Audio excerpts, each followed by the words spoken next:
محمد یا رب صلی بسم اللہ الرحمن الرحیم۔ سورہ حج کا رکوع نمبر 2 اور 17ویں پارے کا رکوع نمبر 9، اس کا مختصر لفظی ترجمہ مختصر گرامر کے ساتھ ہو چکا تھا۔ آج میں انشاءاللہ اس کی تفسیر شروع کروں گا۔ اعوذ باللہ من الشیطان الرجیم، بسم اللہ الرحمن الرحیم۔ وَمِنَ النَّاسِ مَن يَعْبُدُ اللَّهَ عَلَى حَرْفٍ، اور لوگوں میں بعض ایسے ہیں جو اللہ کی عبادت کرتے ہیں کنارے پہ رہ کے۔ آپ کو پتہ ہے اس سے پہلے رکوع میں اللہ نے قیامت کی ہولناکیوں کا تذکرہ کیا۔ اللہ نے یہ بتایا کہ اے لوگو، اگر تمہیں شک ہے کہ میں مردوں کو زندہ نہیں کروں گا تو دیکھو ہم نے تمہیں پیدا کیسے کیا ہے، مٹی سے نطفہ، نطفے سے گوشت، گوشت سے جمع ہوا خون، اس سے پھر گوشت، اور پھر ہم کیسے تمہیں بچہ بنا کے ماں کے پیٹ سے نکالتے ہیں۔ تو جو ذات یہ کام کر سکتی دوبارہ کیوں نہیں پیدا کر سکتی؟ پھر ہم مردہ زمین میں کیسے نباتات اگاتے ہیں؟ تو یہ ساری اللہ کی قدرت کی دلیلیں۔ اس کے بعد اللہ نے شکایت کی کہ لوگوں میں بہت سے ایسے لوگ ہیں جو خدا کے بارے میں بغیر دلیل کے جھگڑتے ہیں، نہ ان کے پاس کوئی آسمانی کتاب کی رہنمائی، نہ پیغمبروں کی رہنمائی، نہ عقل، پھر بھی خدا کی باتوں کا انکار کرتے ہیں۔ تو پھر اللہ نے دھمکی دی تھی کہ ایسے لوگوں کو میں آگ کا عذاب چکھاؤں گا۔ اب اگلے رکوع میں اللہ ان لوگوں کا تذکرہ کر رہے ہیں جو خدا کو مانتے ہیں، لیکن اتنا مانتے ہیں جتنا ان کا مفاد ہے، اتنی عبادت کرتے ہیں، یعنی خدا کو اتنا فالو کرتے ہیں جس میں ان کا دنیا کا فائدہ ہو۔ تو یہ لوگ بھی اللہ کے ہاں قابل اعتبار نہیں ہیں۔ تو اس کا تذکرہ کیا۔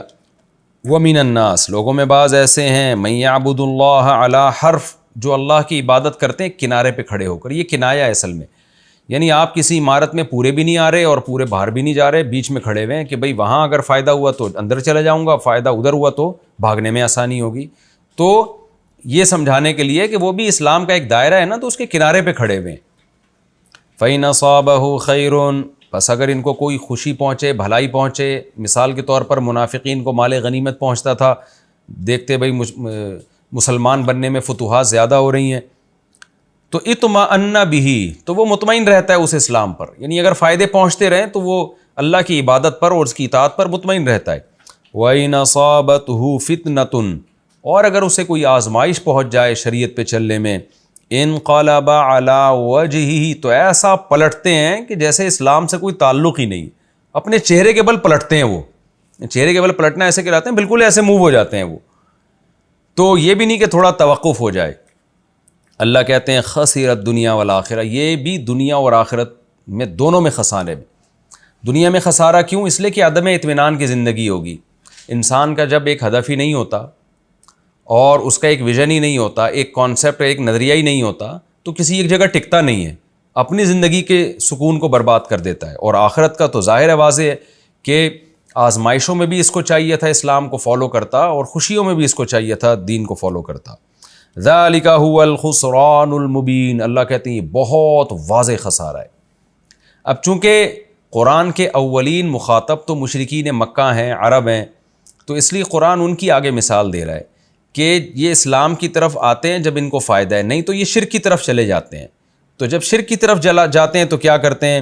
یدعو من دون اللہ، ایسا شخص اللہ کو چھوڑ کے پکارنے لگتا ہے، ماں، ان معبودوں کو، لا یضرہ، جو نہ ان کو نقصان پہنچا سکتے ہیں، وما، اور وہ معبود، لا ینفعہ، جو نہ ان کو فائدہ پہنچا سکتے ہیں۔ ایسے بیکار چیزوں کی صرف اس لیے کہ ظاہری طور پر کچھ فائدہ نظر آ رہا ہے۔ یہ مثال آج کے لوگوں پہ بھی صادق بیٹھتی ہے۔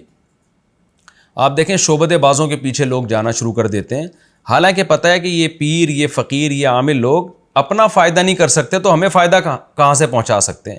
ان کی خود کی ٹانگ ٹوٹ جائے تو یہ جوڑ نہیں سکتے، یہ تو لوگوں کی پھونکے مار کے ٹانگیں کہاں سے جوڑیں گے یہ؟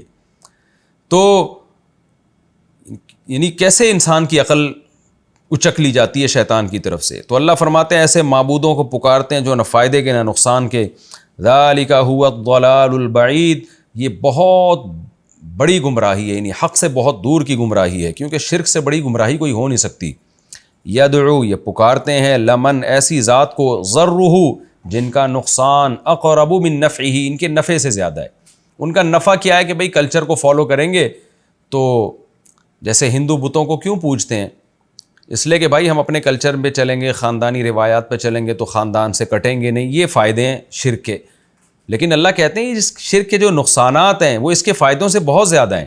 تو ایسی ذات کو کیوں پکارتے ہو جس کے فائدوں سے زیادہ اس کے نقصانات ہیں؟ وہ نقصانات کیا ہیں کہ یہ تمہاری پکار کو سن نہیں سکتے اور آخرت میں اللہ اس کی سزا دے گا تمہیں۔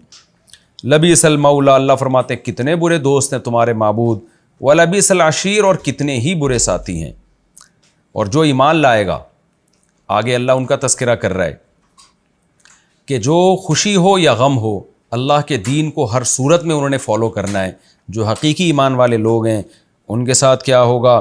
ان اللہ یدخل الذین آمنوا، بے شک اللہ تعالیٰ داخل کرے گا ان لوگوں کو جو ایمان لائے، وعملوا الصالحات، اور نیک اعمال کیے۔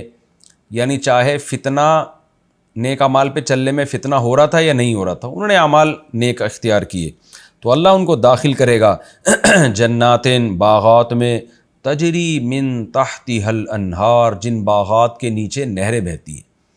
اللہ نے جہاں جنت کا تذکرہ کیا تو نہروں کا تذکرہ کیا۔ دیکھیں عربی میں 3 لفظ استعمال ہوتے ہیں، ایک ہے حدیقہ، ایک ہے بستان، ایک ہے جنت۔ حدیقہ باغیچے کو کہتے ہیں چھوٹا سا، بستان جو بڑا باغ ہوتا ہے جس کو ہم اردو میں باغ کہتے ہیں، اور حدیقہ کو اردو میں باغیچہ، اور جنت بڑے بڑے گہرے باغات، جیسے ہم جاتے ہیں نا مری میں اور ناران کاغان میں، تو وہاں باغ نہیں ہوتے بلکہ وہ تو پوری ایک گرینری کا ایک نہ ختم ہونے والا ایک سلسلہ شروع ہوتا ہے جن کے نیچے نہریں بہہ رہی ہوتی ہیں۔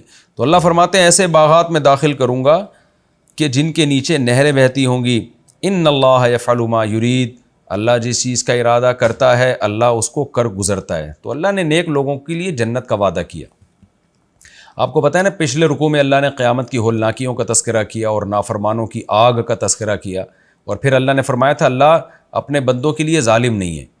تو یہ کیسے ہو سکتا ہے کہ نافرمانوں کو اللہ آگ کا عذاب دے اور فرمانبرداروں کو بہت بہترین بدلہ نہ دے؟ تو بہترین بدلہ جنت کی صورت میں ہے۔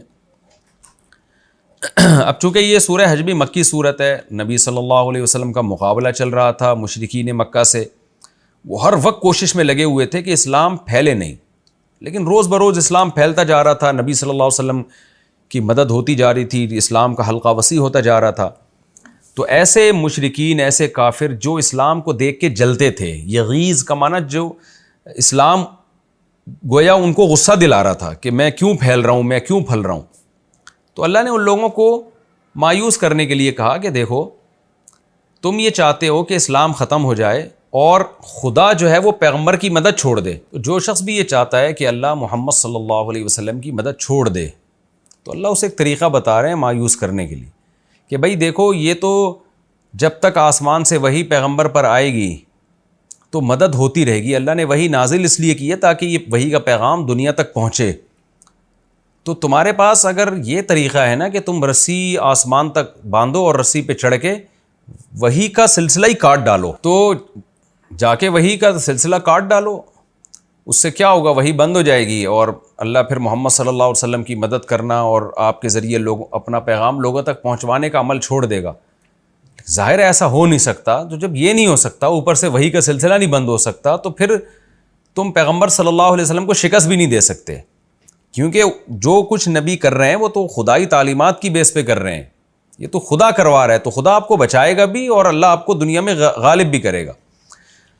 تو اس لیے اللہ نے فرمایا من کان یظن ان لن ینصرہ اللہ فی الدنیا والآخرہ، جو شخص یہ سمجھتا ہے کہ اللہ پیغمبر صلی اللہ علیہ وسلم کی دنیا اور آخرت میں مدد نہیں کرے گا، یعنی اس بات کا امکان ہے کہ اللہ مدد نہ کرے، اور وہ اس کا یہ خیال ہے کہ اللہ تعالیٰ مدد چھوڑ دے گا، اور جیسے مشرکین کا یہ خیال تھا یہ وقتی ہے اور یہ سب ختم ہو جائے گا، تو اللہ کہیں گے کہ وہ تجربہ کر کے دیکھ لے، اوپر جا کے وحی کا سلسلہ کاٹ دے۔ اگر کٹ جاتا ہے تو اس کا مطلب واقعی اللہ مدد نہیں کرے گا، اور یہ وحی کا سلسلہ نہیں کٹتا تو تمہارا گمان غلط ہے، تم یہ جو کہہ رہے ہو اللہ مدد نہیں کرے گا یہ غلط سوچ ہے تمہاری۔ فَلْيَمْدُدْ بِسَبَبٍ إِلَى السَّمَاءِ، اللہ کہتے ہیں ایک سبب لے کے، یعنی رسی لے کے آسمان تک کھینچ ڈالے، ثُمَّ لْيَقْطَعْ، پھر وہاں جا کے سلسلہ ختم کرے یہ سارا، فَلْيَنظُرْ، پھر دیکھے، هَلْ يُذْهِبَنَّ كَيْدُهُ، کیا اس کی یہ جو تدبیر ہے یہ لے گئی ہے ماں اس چیز کو، یغیظ، جو اس کو غصے میں ڈال رہی ہے، اس کو غصے میں کیا چیز ڈال رہی ہے؟ اسلام پھیل رہا ہے، تو کیا اسلام کا پھیلنا بند ہو جائے گا اس تدبیر سے؟ یہ غور کر کے دیکھ لے۔ وَكَذَلِكَ أَنزَلْنَاهُ آيَاتٍ بَيِّنَاتٍ، اسی طرح ہم نے واضح نشانیاں، واضح آیات نازل کی ہیں، یعنی قرآنی آیات۔ وَأَنَّ اللَّهَ يَهْدِي مَن يُرِيدُ، اور اللہ اسی کو ہدایت دیتا ہے جو چاہتا ہے۔ یرید کا دو مطلب ہو سکتے ہیں کہ اللہ اسی کو ہدایت دیتا ہے جس کو اللہ چاہتا ہے، اور دوسرا مطلب یہ کہ اللہ اسی کو ہدایت دیتا ہے جو خود چاہتا ہے ہدایت. دونوں مطلب کا ایک ہی مطلب نکلے گا. ظاہر ہے اللہ بھی اسی کو چاہتا ہے جو خود چاہتا ہے ہدایت. اور یعنی جب تک تم چاہو گے نہیں اللہ ہدایت دے گا نہیں. یعنی دلائل تو اللہ دیتا رہے گا لیکن ہدایت اسی کو ملے گی جو چاہتا ہو کہ مجھے سیدھا راستہ ملے. آگے اللہ تعالیٰ اہل ایمان کی تسلی کے لیے آیت نازل کی اللہ نے کہ دیکھو پریکٹیکلی جو فیصلہ ہے, عملی جو فیصلہ ہے وہ قیامت کے دن ہوگا. ابھی تو دلائل کی دنیا میں فیصلہ ہوگا, جو ماننا چاہے گا مانے گا, نہیں ماننا چاہے گا نہیں مانے گا. اصل فیصلہ قیامت کے دن ہوگا. دنیا میں جتنے اس وقت مشرکین یعنی مکہ اور مدینہ میں مذاہب تھے اللہ نے ان سب کا تذکرہ کیا. ان الذین آمنوا والذین ہادوا, بے شک وہ لوگ جو ایمان لائے اور جو یہودی ہیں, والصابئین جو بھی کسی بھی مذہب سے باغی ہو کر باطل مذہب انہوں نے اختیار کیا, والنصارى اور عیسائی, والمجوس اور آگ کی پوجا کرنے والے, والذین اشرکوا اور عام مشرکین جو شرک کرتے ہیں بتوں کی پوجا کرتے ہیں. ان اللہ یفصل بینہم یوم القیامہ, اللہ کسی کو بھی ایسے چھوڑے گا نہیں, قیامت کے دن سب کے درمیان اللہ فیصلہ کر دے گا. ان اللہ علی کل شیء شہید, اللہ ہر چیز پر گواہ ہے. دنیا میں تو سب مذاہب چل رہے ہیں لیکن اللہ قیامت کے دن دودھ کا دودھ اور پانی کا پانی کر دے گا. آگے اللہ تعالیٰ شکایت کرتے ہیں انسان سے کہ دیکھو انسان تم نے جو مختلف قسم کے مذاہب گڑھ لیے ہیں یہ تو تمہاری اپنی پیداوار ہے. اس کائنات کا میں رہنے کا تقاضا یہ تھا کہ کائنات کی ہر چیز جیسے خدا کے حکم کے تابع ہے تو تمہیں بھی خدا سے پوچھنا چاہیے تھا کہ صحیح کیا ہے غلط کیا ہے, اس کے فرما بردار بن کے رہنا چاہیے تھا تمہیں. تو اس لیے اللہ نے آگے دلیل دی, الم تر ان اللہ, اے مخاطب کیا تو دیکھتا نہیں ہے کہ اللہ تعالیٰ وہ ذات ہے, یسجد لہ من فی السماوات ومن فی الارض, کہ جو کچھ مخلوق آسمانوں میں اور زمین میں سب اسی کو سجدہ کر رہے ہیں. دیکھیں سجدہ کرنا یہ کنایا ہے انقیاد اطاعت سے, کہ آسمان کی اور زمین کی ہر مخلوق چاہے وہ جانور بھی کیوں نہ ہو وہ سب خدا کے حکم کے کو فالو کر رہے ہیں. یعنی جس راستے پہ خدا نے ان کو ڈال دیا وہ چلتے چلے جا رہے ہیں, اگرچہ وہ اضطراری ہیں. اضطراری کا مطلب اپنا اختیار نہیں ہے ان کا لیکن وہ تابع ہو چکے ہیں. تو انسان کو چونکہ اللہ نے اختیار دیا ہے اس لیے کچھ انسان تابع ہیں کچھ تابع نہیں ہیں. تو جب ساری کائنات اللہ کے تابع ہے تو انسان کو بھی چاہیے تھا کہ سارے انسان اللہ کے تابع ہو جائیں. تو سجدہ میں چونکہ انسان سامنے سر رکھ کے مکمل فرما بردار بن جاتا ہے تو یہ مکمل فرما برداری کو سجدے کے لفظ سے تعبیر کیا. اے مخاطب کیا تو دیکھتا نہیں ہے کہ اللہ وہ ذات ہے جس کے لیے آسمانوں اور زمین کی مخلوق اس کے سارے اس کے فرما بردار ہیں. والشمس والقمر, سورج اور چاند بھی اس کو سجدہ کرتے ہیں. کیا مطلب مکمل اس کے فرما بردار ہیں. والنجوم اور ستارے بھی, والجبال اور پہاڑ بھی, اور درخت بھی اور چوپائے بھی, وکثیر من الناس اور بہت سے لوگ بھی. یعنی جو نافرمان اللہ ان کو خطاب کر رہے ہیں کہ انسانوں میں بھی سارے سرکش نہیں ہوتے, تو ان لوگوں کی فہرست میں کیوں نہیں آ جاتا جو خدا کو مان کے چلتے ہیں, خدا کی مان کے چلتے ہیں. وکثیر حق علیہ العذاب, لیکن انسانوں میں بہت سے ایسے بھی ہیں جن پر عذاب ثابت ہو چکا ہے, وہ خدا کو سجدہ نہیں کرتے یعنی اس کی فرما برداری نہیں کرتے. ومن یہن اللہ فما لہ من مکرم, واقعی جس کو اللہ رسوا کر دے اس کو کوئی عزت دینے والا نہیں ہے. تو یہ وہ انسان ہیں جن کو خدا نے ذلیل کر دیا ہے, جو خدا کو سجدہ نہیں کر رہے, جو خدا کی مکمل اطاعت نہیں کر رہے. تو یہ وہ لوگ ہیں جن کی مقدر میں رسوائی ہے.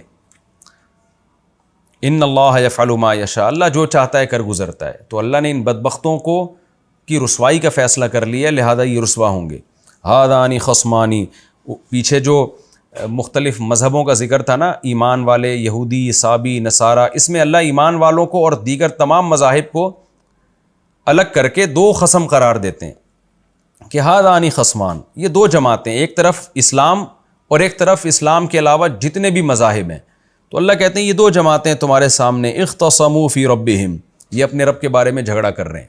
عیسائی کہتے ہیں عیسیٰ خدا کے بیٹے, یہودی کہتے ہیں کہ اللہ نے موسیٰ کو پیغمبر بنایا, عیسیٰ کو نہیں بنایا, اور مشرکین مکہ کہتے ہیں یا آج کے ہندو کہتے ہیں کہ جو خدا ہے اس نے ان بتوں کی بھی عبادت کی ہمیں اجازت دی ہے. تو جو بھی مذاہب کا اختلاف ہے وہ تو اصل میں خدا کے بارے میں ہے, خدا کی تعلیمات کے بارے میں. اللہ کہتے ہیں یہ سب رب کے بارے میں جھگڑا کر رہے ہیں. فالذین کفروا, لیکن جو انکار کرے گا نا, جو اوریجنل خدائی تعلیمات ہیں ان سے جو انکار کرے گا, انجام بہت بھیانک ہوگا. یعنی اس اختلاف کو تم ہلکا مت سمجھو, قرآن یہ بتانا چاہ رہا ہے. دنیا میں تو ہم کہتے ہیں نا ہر آدمی اپنے مذہب میں آزاد ہے اور ہر ایک کی اپنی تھیوری, اپنا ایک نظریہ ہوتا ہے, بڑا آسان لفظ ہے. لیکن اللہ کہتے ہیں اس کو ہلکا مت سمجھو، جو بھی منکر ہوگا خدائی تعلیمات کا ان کے لیے قطعت لہم ثیاب من نار، ثوب عربی میں کپڑے کو کہتے ہیں، ثیاب اس کی جمع، آگ کے کپڑے ہوں گے جو ان کے لیے کاٹے جائیں گے۔ کاٹے جانے کا مطلب یہ ہے، ہم کہتے ہیں نا اس کے لیے کپڑا کاٹ دو یعنی سی دو اس کے لیے، تو اللہ کہتے ہیں آگ کے کپڑے ہوں گے جو کاٹے جائیں گے۔ تو کپڑا لباس اس لیے کہ آگ نے چاروں طرف سے گھیرا ہوا ہوگا، تو الگ سے کوئی لباس نہیں ہوگا آگ کا، بلکہ جو آگ نے چاروں طرف سے ان کو گھیرا ہوا ہوگا، اسی گھیرنے کے عمل کو اللہ نے لباس سے تعبیر کیا ہے۔ یصب من فوق رؤوسہم، بہایا جائے گا ان کے سروں کے اوپر سے الحمیم، کھولتا ہوا پانی، یصہر بہ، جس سے گل جائے گا ما فی بطونہم، جو ان کے پیٹ، بطن کہتے ہیں پیٹ کو، ان کے پیٹوں میں جو آتے ہیں وہ بھی گل جائیں گی، والجلود، اور ان کی کھال بھی گل جائے گی، اللہ ہم سب کو محفوظ رکھے۔ وَلَهُم مَّقَامِعُ مِنْ حَدِيدٍ، اور ان کے لیے لوہے کے گزند ہوں گے، یعنی روایات میں آتا ہے کہ جب یہ جہنم سے باہر نکلنے کی کوشش کریں گے نا، فرشتے ان کو اس لوہے کی روڈوں سے ماریں گے ان کو۔ کلما ارادو، جب بھی یہ ارادہ کریں گے، ان یخرجوا منہا، کہ اس آگ سے نکلیں، من غم، غم کی وجہ سے، اعیدوا فیہا، اسی میں دوبارہ لوٹا دیے جائیں گے، وذوقوا، اور یقال لہم، یعنی ان سے کہا جائے گا چکھو عذاب الحریق، اس آگ میں جلانے والے عذاب کو۔ اللہ ہم سب کو اس آگ سے پناہ میں رکھے، ہم سب کو اس آگ سے محفوظ رکھے۔ تو پچھلے رکوع میں قیامت کی ہولناکیوں کا تذکرہ تھا، اور قیامت کو اللہ نے ثابت کیا تھا کہ آ کے رہے گی۔ اس رکوع میں اللہ نے بتایا ہے کہ جو نہیں مانتے اور جو اپنے اعمال کی اصلاح نہیں کرتے ان کا حشر کیا ہوگا قیامت کے دن۔ یہ ہمارا رکوع کمپلیٹ ہو گیا، اللہ ہمیں اس عذاب سے محفوظ رکھے۔ اگلا رکوع اب میں شروع کرتا ہوں سورہ حج کا رکوع نمبر 3 اور 17ویں پارے کا رکوع نمبر 10۔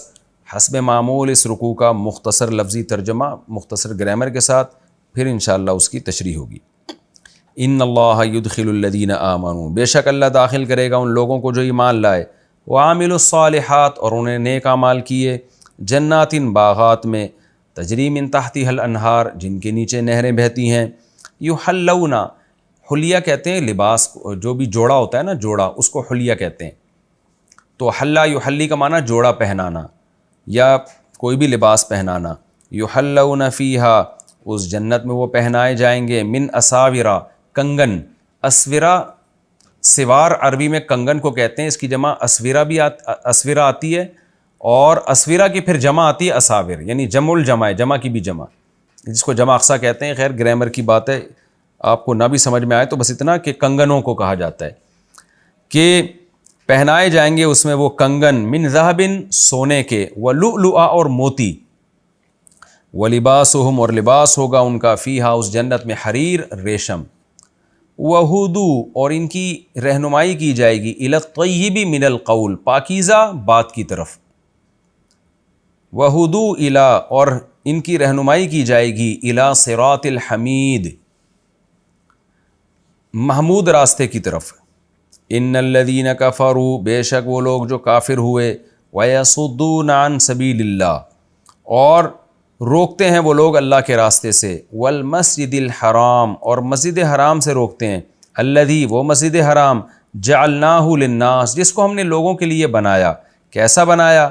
سواءً، اصل میں تھا سواءً، تو ملا کے پڑھا جاتا ہے سواءً العاکف، کہ اس میں عاکف کہتے ہیں قرار، معتکف کہتے ہیں نا جو ہی قرار کر کے بیٹھ جائے، تو وہاں کے مقامی رہنے والے، فیہی، اس مسجد حرام میں، والباد، اور باہر سے آنے والے، بادی، بدا یبدو، یعنی بدو عربی میں کہتے ہیں گاؤں کے، دیہات کے لوگوں کو، یعنی جو وہاں رہتا ہے اور باہر سے آتا ہے وہ سب اس میں برابر ہیں۔ تفسیر میں اس کی ڈیٹیل انشاءاللہ آئے گی۔ وَمَن يُرِدْ فِيهِ، اور جو شخص ارادہ کرے گا اس مسجد حرام میں، بِالْحَادٍ، الحاد کا، الحاد ٹیڑھا پن کو کہتے ہیں، کجی کو کہتے ہیں، لحد عربی میں اس قبر کو کہتے ہیں جو ٹیڑھی ہوتی ہے، ایل کی شکل میں ہوتی ہے۔ تو ہر وہ کام جو فتنہ و فساد والا ہو یا نظریات کی خرابی، ان سب کو الحاد کہا جاتا ہے۔ جو شخص بظلم، ظلم کے ذریعے اس میں الحاد کی کوشش کرے گا، نذقہ، ہم چکھائیں گے اس کو، من عذاب علیم، دردناک عذاب۔ مختصر رکوع اور مختصر لفظی ترجمہ اس کا، اور اس کی تفسیر بھی پھر مختصر۔ پچھلے رکوع میں اللہ نے اہل جہنم کی آگ کا تذکرہ کیا۔ آپ کو پتہ ہے پچھلے رکوع میں بھی اللہ نے یہ بتایا کہ اللہ ایمان والوں کو ایسے باغات میں داخل کرے گا جن کے نیچے نہریں بہتی ہوں گی۔ پھر اللہ نے جہنم کی آگ کا تذکرہ کیا کہ کیسے جہنم میں کھولتا ہوا پانی جہنمیوں کو پلایا جائے گا۔ اب اللہ دوبارہ جنت کا تذکرہ کر رہے ہیں، کیونکہ جہنم کا تذکرہ 2 دفعہ ہوا تو اللہ نے پھر جنت کا تذکرہ بھی 2 دفعہ کیا۔ فرمایا اللہ داخل کرے گا ان لوگوں کو جو ایمان لائے اور نیک اعمال کیے ایسے باغات میں جن کے نیچے نہریں بہتی ہیں، یحلون فیہا من اساور، اور اس میں وہ پہنائے جائیں گے کنگن، من ذہب، سونے کے، ولؤلؤا، اور موتی بھی پہنائے جائیں گے۔ حدیث میں یہ مضمون بہت واضح ہے کہ یعنی جنت میں مردوں کو بھی زیور پہنایا جائے گا۔ اب چونکہ جنت کے حکام جنت ہی میں جا کے پوری طرح سمجھ میں آئیں گے، تو نبی صلی اللہ علیہ وسلم نے فرمایا وہاں مردوں کے لیے بھی سونے اور چاندی کے زیورات ہوں گے۔ وَلِبَاسُهُمْ فِيهَا حَرِيرٌ، اور ان کا لباس اس جنت میں ریشم ہوگا۔ وَهُدُوا إِلَى الطَّيِّبِ مِنَ الْقَوْلِ، اور ان کی رہنمائی کی گئی ایسی بات کی طرف جو پاکیزہ تھی۔ میں نے شاید ترجمے میں یہ کہہ دیا کہ ان کی رہنمائی کی جائے گی، اصل ترجمہ اس کا ہے اور ان کی رہنمائی کی گئی، یعنی جو جنتی ہیں ان کی دنیا میں رہنمائی کی گئی تھی الی الطیب من القول، ایک پاکیزہ قول کی طرف، وہ قول ہے لا الہ الا اللہ۔ وہدوا الی صراط الحمید، اور ان کی ہدایت کی گئی تھی ایک قابل تعریف راستے کی طرف جس کو سیدھا راستہ کہا جاتا ہے۔ ان الذین کفروا ویصدون عن سبیل اللہ والمسجد الحرام، اس آیت کا ایک شان نزول ہے، صلح حدیبیہ کے موقع پہ یہ نازل ہوئی۔ سورہ حج کی بعض آیات مکی ہیں اور بعض مدنی ہیں، تو یہ بھی مدنی آیت ہے۔ نبی صلی اللہ علیہ وسلم کو جب حدیبیہ میں روک دیا گیا عمرہ کرنے سے، آپ عمرے کی نیت سے جا رہے تھے، عرب میں یہ بڑا معیوب سمجھا جاتا تھا کہ آپ بیت اللہ سے کسی کو نہیں روک سکتے، بیت اللہ سب کا ہے، لیکن عرب نے اپنے کلچر کی بھی خلاف ورزی کی۔ قرآن نے بیت اللہ کی عظمت میں آیات نازل کیں کہ وہ لوگ جو کافر ہیں اور اللہ کے راستے سے روکتے ہیں، یہاں اللہ کے راستے سے مراد ہے عمرہ کرنا۔ والمسجد الحرام، اور مسجد حرام سے روکتے ہیں، الذی، وہ مسجد حرام، جعلناہ للناس، جس کو ہم نے لوگوں کے لیے بنایا۔ کیسا بنایا؟ سواء العاکف، کہ وہاں کا رہنے والا، فیہ، اس مسجد حرام میں، والباد، اور جو بادی ہے باہر سے آنے والا ہے، وہ سب اس میں برابر ہیں۔ کیا مطلب؟ مسجد حرام کی یہ فضیلت ہے، دیکھیں یہاں مسجد حرام سے مراد ہے حرم۔ قرآن میں کہیں مسجد حرام سے عین مسجد مراد ہے، کہیں مسجد حرام سے پوری حدود حرم مراد ہے، کہیں مسجد حرام سے پورا مکہ بھی مراد ہوتا ہے۔ تو یہاں حرم مراد ہے، کیونکہ یہ جو احکام ہے نا کہ باہر سے آنے والا وہاں کا رہنے والا برابر ہیں، یہ پورے حدود حرم کے بارے میں۔ برابر کا کیا مطلب ہے؟ کہ حرم جاتے ہوئے، دیکھیں اس کا ایک مطلب تو وہ ہے جو امام حنیفہ کا ایک قول ہے کہ حرم میں کوئی بھی ذاتی ملکیت کی کوئی چیز نہیں خرید سکتا، ذاتی پراپرٹی نہیں ہو سکتی، پورا وقف ہے، یعنی جو وہاں رہے گا یا باہر سے آئے گا مالک کوئی بھی نہیں ہوگا۔ جیسے مسجد ہے نا، مسجد میں آپ ایک ٹکڑا بھی خرید نہیں سکتے، تو پورا جو حدود حرم ہے وہ ایسا ہی ہے۔ لیکن امام صاحب کا یہ قول ہے جس میں فتویٰ نہیں ہے، فتویٰ جمہور کے قول پر ہی ہے فقہ حنفی میں، وہ یہی ہے کہ مسجد، یعنی جو حدود حرم ہے نا اس میں ذاتی پراپرٹی بھی ہو سکتی ہے، مسجد حرام میں تو نہیں ہو سکتی لیکن حدود حرم میں ہو سکتی ہے۔ تو کیا مطلب ہوا؟ باہر سے آنے والے اور اندر رہنے والے برابر ہیں، یعنی مسجد میں آنے کا، مسجد میں نماز پڑھنے کا، طواف کرنے کا حق یہ سب کو برابر ہے۔ راستوں پہ کوئی قبضہ نہیں کر سکتا کہ جی آپ کہیں میرا چونکہ یہاں گھر ہے تو آپ نے ایک بنگلے پہ، یعنی ایک راستے پہ قبضہ کر لیا کہ میں باہر سے کسی کو نہیں آنے دوں گا، یا جو اندر رہتے ہیں ان کو خصوصی پروٹوکول دیا جا رہا ہو مسجد میں جانے کے لیے، باہر والوں کے لیے دروازے بند کیے جا رہے ہوں۔ تو اللہ کہتے ہیں کہ یہ ایسی جگہ ہے جس میں رہنے والا باہر سے آنے والا برابر، کیونکہ یہ اللہ کا گھر ہے تو اللہ کے گھر پہ تو کسی کا قبضہ نہیں ہو سکتا، لہذا راستے سب کے لیے کھلے رہیں گے اس میں۔ تو اس لیے اللہ تعالیٰ فرماتے ہیں اس مسجد کی یہ عظمت ہے کہ اس میں رہنے والا، باہر سے آنے والا اور اندر رہنے والے برابر ہیں۔ تو ظاہر ہے جب برابر ہیں تو مشرکین مکہ کا نبی صلی اللہ علیہ وسلم کو اندر آنے سے منع کرنا یہ مسجد حرام کی توہین ہے۔ وَمَن يُرِدْ فِيهِ بِإِلْحَادٍ، اللہ فرماتے ہیں جو بھی اس میں ظلم کے ساتھ الحاد کا ارادہ کرے گا۔ ظلم کے ساتھ الحاد کا مطلب یہ ہے کہ ایک نادانستہ طور پر کوئی غلط کام ہو گیا، وہ معاف ہے، لیکن یہاں ظلم کا مطلب جان بوجھ کر غلط ارادے سے جو یہاں الحاد کرے گا، الحاد کا مطلب کوئی بھی بے دینی کا کام کرے گا، نُذِقُهُ مِنْ عَذَابٍ أَلِيمٍ، ہم اس کو دردناک عذاب چکھائیں گے۔ اس سے پتہ چلتا ہے کہ مسجد حرام یا بیت اللہ میں گناہ کرنے کی شناعت اور برائی باہر کی نسبت اور زیادہ بڑھ جاتی ہے، اور حدود حرم میں بھی۔ مجھے بڑا افسوس ہوتا ہے جب ہم حج کے لیے، عمرے کے لیے جاتے ہیں تو مسجد حرام میں تو جرم نہیں کرتے، لیکن حدود حرم میں ہم نے لوگوں کو دیکھا ہے کہ وہ کیبل لگائی ہوئی ہے، ڈش اینٹینے لگے ہوئے تھے پہلے تو، اور وہ اس پہ فلمیں دیکھ رہے ہوتے ہیں حدود حرم کے اندر جو مزدور ہیں۔ تو بہت سخت یعنی اللہ کے عذاب کو دعوت دینے والی بات ہے۔ تو وہ چونکہ مزدوری کر رہے ہیں، ہوٹلوں میں ٹھہرے ہوئے ہیں، وہ حدود حرم میں ہی، تو وہاں وہ سمجھتے ہیں کہ سارے گناہ ہمارے لیے جائز ہیں، یعنی وہی ہیں جیسے ہم باہر کر رہے ہیں، تو یہ بہت بڑا جرم ہے۔ تو اللہ نے اس پہ بڑی شدید وعید سنائی ہے۔ تو یہ رکوع ہمارا الحمدللہ کمپلیٹ ہو گیا۔ اس رکوع کا حاصل یہی ہے کہ اللہ نے اس میں نیک لوگوں کے لیے جنت کا تذکرہ کیا، اور اللہ نے اس میں فرمایا کہ جو بھی مسجد حرام کے میں لوگوں کو آنے سے روکے گا اور عمرے میں رکاوٹ کا ذریعہ بنے گا، ہم اس کو دنیا اور آخرت میں عذاب کا مزہ چکھائیں گے۔ اور اس سے ایک اشکال ہوتا ہے کہ حجاج بن یوسف نے تو بیت اللہ پہ سنگباری کی تھی، یعنی جو حضرت عبداللہ بن زبیر کی جب حکومت قائم ہوئی تھی نا، تو حجاج بن یوسف نے جب ان کی حکومت کا تختہ گرانے کے لیے مکہ پہ حملہ کیا تو بیت اللہ بھی مسمار ہو گیا تھا، تو اس پر تو کوئی ایسا عذاب نہیں آیا۔ اس کا جواب علماء نے دیا ہے کہ بیت اللہ کا مسمار کرنا حجاج کی نیت نہیں تھی۔ حجاج کی نیت بیت اللہ، کیونکہ وہ بھی بہرحال مسلمان تھا، بیت اللہ کا طواف کرتا تھا، بیت اللہ کی طرف رخ کر کے نماز پڑھتا تھا، اس نے حکومت گرانے کے لیے غلط اقدام کیا، جس کے نتیجے میں نادانستہ طور پر بیت اللہ کی جو ہے وہ تعمیر کو، وہ منجنیق کی جو توپیں تھیں اس سے نقصان پہنچا۔ تو اس لیے قرآن میں الفاظ ہیں وَمَن يُرِدْ فِيهِ بِإِلْحَادٍ بِظُلْمٍ، جو جان بوجھ کر یہ کرے گا، یعنی بیت اللہ کی توہین کرے گا، شاعر اللہ کی توہین کرے گا، اس کے لیے دردناک عذاب ہے۔ تو بیت اللہ کے ساتھ تو ایسا ہوا ہے کہ جس نے بھی بیت اللہ کے ساتھ برائی کے ارادے سے اس کو ڈھانے کی کوشش کی ہے، دنیا میں اس پر عذاب آیا ہے۔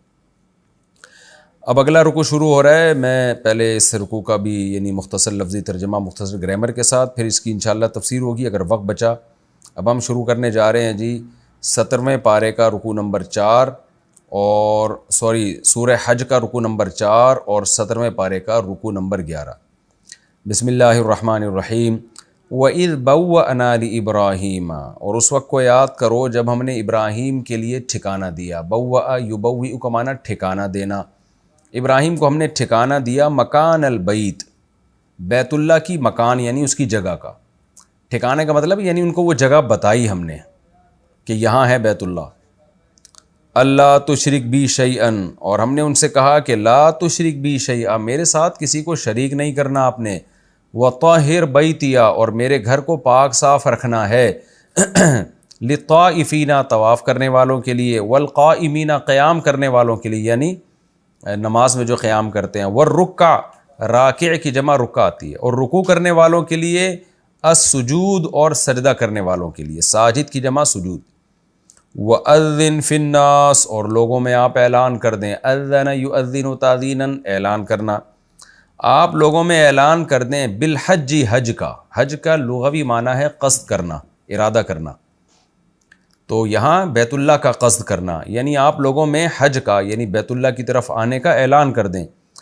اس اعلان کا نتیجہ کیا نکلے گا؟ یاتوکا، یہ لوگ آپ کے پاس آئیں گے، رجالن، پیدل، پیدل بھی آئیں گے۔ رجل پیدل کو کہتے ہیں، رجال اس کی جمع، رجل کی جمع بھی رجال آتی ہے، رجل مرد کو کہتے ہیں، اور رجل کہتے ہیں پیدل کو۔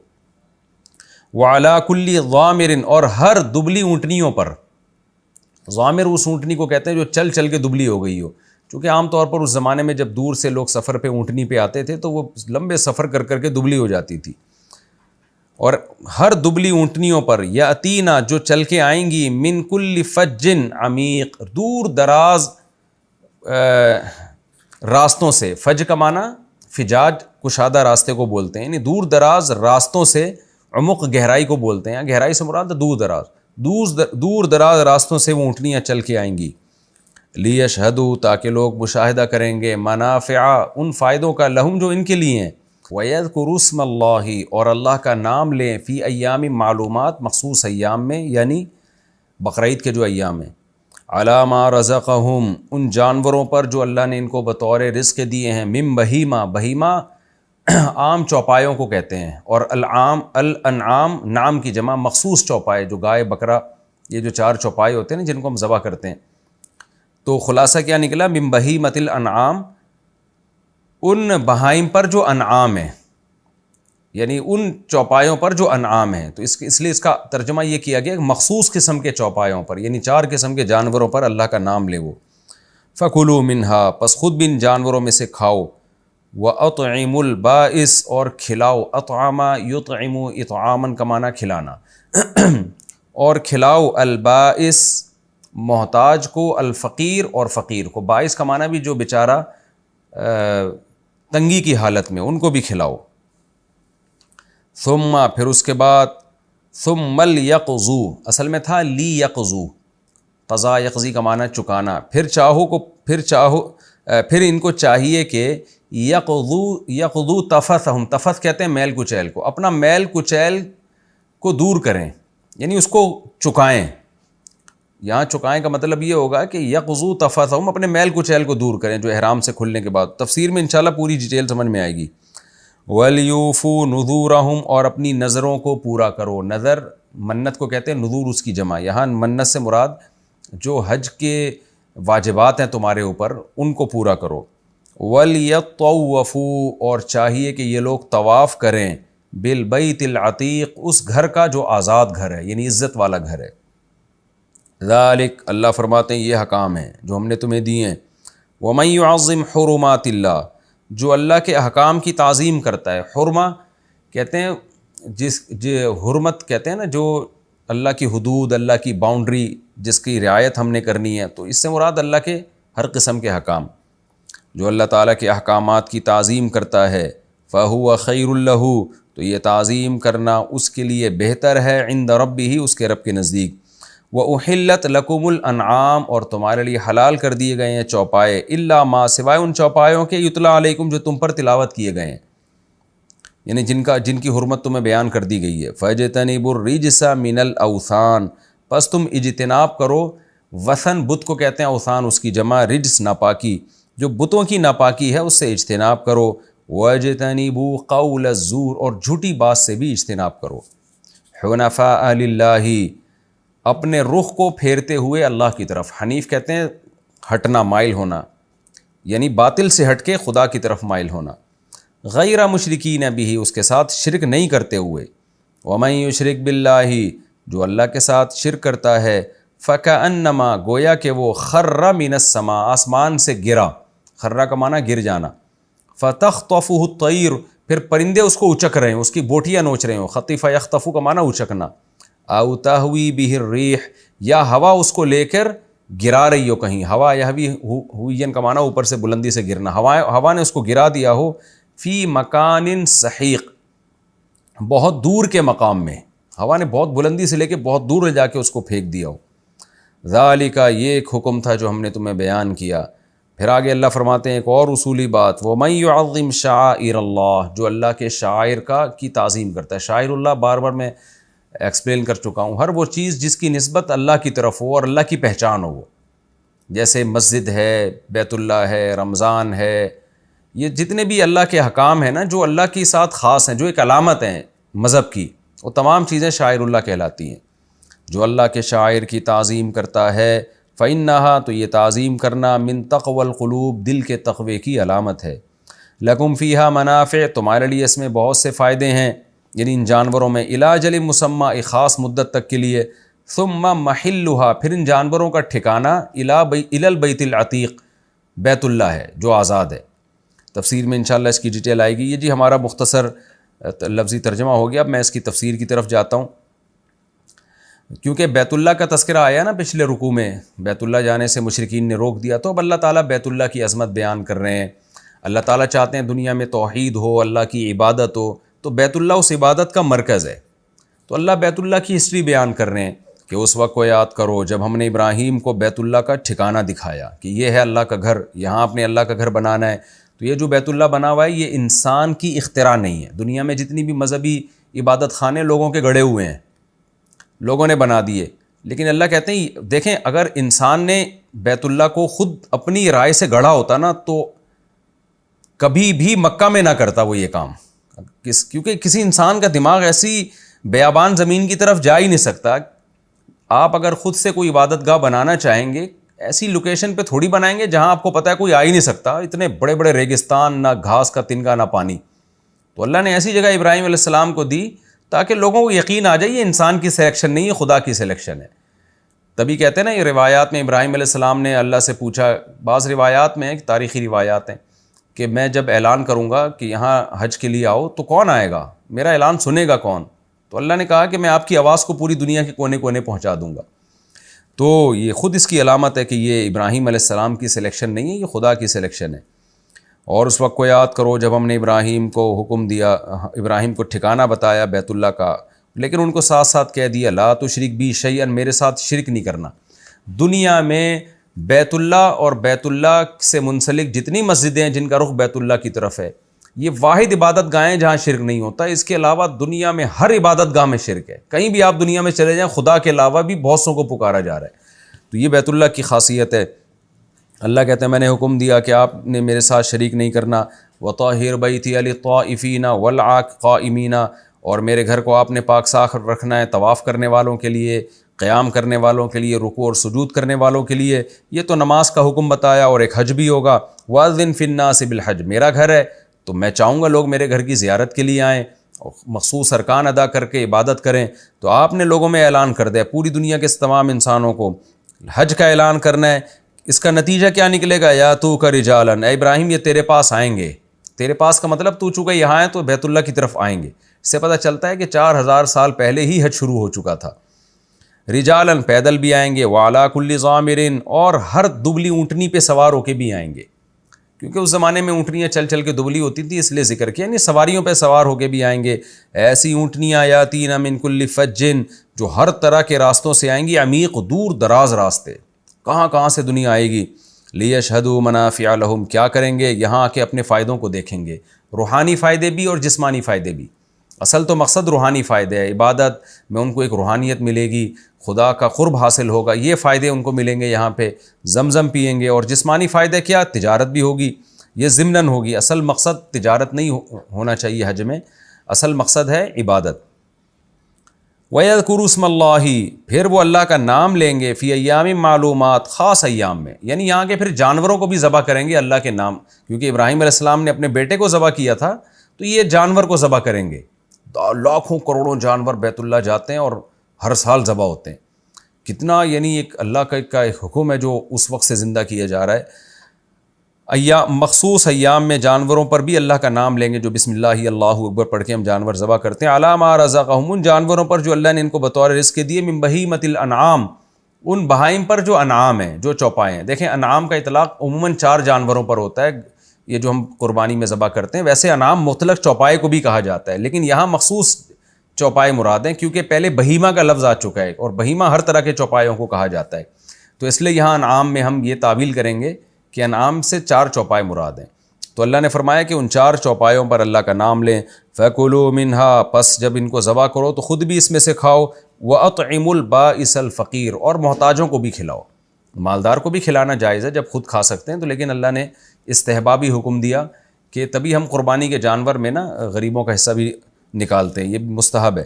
ثُمَّ لِيَقْضُوا تَفَثَهُمْ، پھر اپنے میل کچیل کو دور کرو، یعنی حج کے ارکان ادا کرنے کے بعد جب احرام کھلتا ہے تو پھر باقاعدہ نہایا جاتا ہے، سر کے بالوں کو صاف کیا جاتا ہے، اور خوشبو لگانے کی اجازت ہوتی ہے۔ تو اپنے میل کچیل کو دور کرو۔ وَلْيُوفُوا نُذُورَهُمْ، اور اپنی نظروں کو پورا کرو۔ یہ نظر کہتے ہیں یہاں نظر سے وہ نظر مراد نہیں ہے جو ہم منت مانتے ہیں۔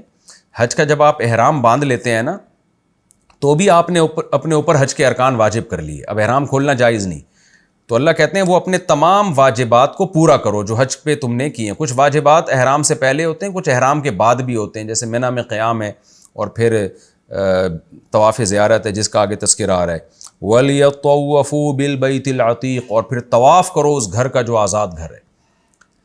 یہ طواف فرض ہے جس کا قرآن میں ذکر کیا ہے، کیونکہ قرآن متواتر ہے، لہذا اس سے کسی عبادت کا جب ثبوت ہوگا تو وہ رکن کے درجے میں، فرض کے درجے میں ہوگی۔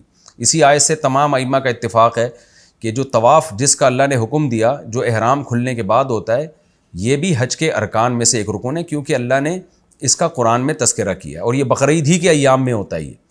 تو جو اصل طواف ہے نا جو حج میں ہے، جو جس کے لیے بیت اللہ کو بنایا گیا ہے، وہ ہے بقرعید کے جو مبارک دن ہیں ان کے اندر جو طواف ہوتا ہے، جس کو طواف زیارت کہتے ہیں۔ مخصوص دنوں کے اندر اتنا بڑا کراؤڈ پوری دنیا میں کہیں نہیں ہوتا جتنا بڑا کراؤڈ جو ہے یہ بقرعید کے 3 دنوں میں بیت اللہ کے گرد ہوتا ہے.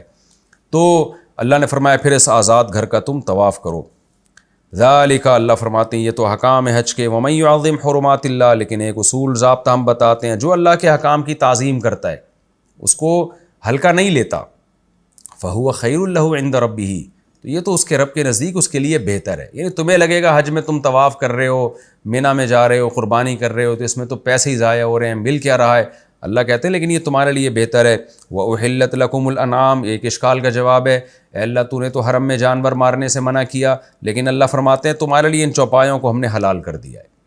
الا ما یتلی علیکم، ہاں وہ چوپائے جو تم پر تلاوت کر دیے گئے ہیں دوسرے مقام پہ کہ کون کون سے جانور تم پہ حرام ہے. خنزیر ہے جس کا تذکرہ آیا نا، تو یہ والے جو جانور ہیں گھریلو جانور ہیں یہ حرم میں بھی تمہارے لیے حلال ہیں. فَاجْتَنِبُوا الرِّجْسَ مِنَ الْأَوْثَانِ، لہذا اصل جو چیز ہے وہ کیا ہے، بت پرستی کی ناپاکی سے تم نے بچنا ہے، بیت اللہ میں شرک نہیں ہونے دینا.